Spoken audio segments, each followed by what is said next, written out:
received 7 offers on this deal, 12 inquiries. When you were filtering through these, what did you consider? How did you narrow it down to one buyer? Why did you choose the buyer that you did?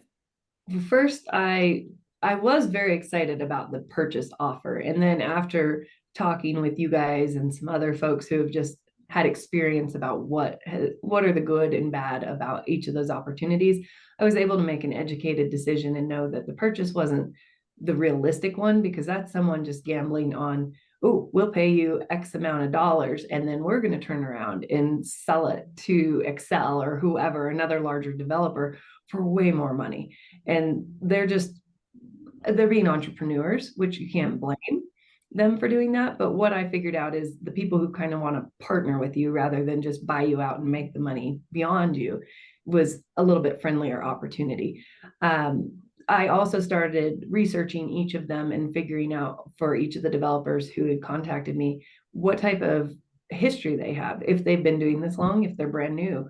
There's like 3 different size companies I had worked with. So there's very small startup companies, there's kind of medium who already had some projects in the works but maybe haven't had a long track record of being in the business, and then there's the large companies who maybe are international, like Light Source BP is actually an international company. Anel, who is doing a project across the road from me, it's the same scenario. There's a few of those. So in the end, I chose to go with a lesser payment with a bigger developer who knows what they're doing and already had the rapport with Excel. And I thought that was the safest option, because in the end, they all have to bid against each other. And if you pick the person who pays the most, they may not have a chance in competing with those big developers who do things on different scale. Absolutely. And I think that's such a good point for landowners to know is you don't necessarily have to go with the highest offer. It doesn't mean that a solar farm is going to be built. You can get to the end of that option period and not have a solar farm and not have the big payments at the end of the day. Because as Joette mentioned earlier, the option period is $10 to $50 an acre per year on average.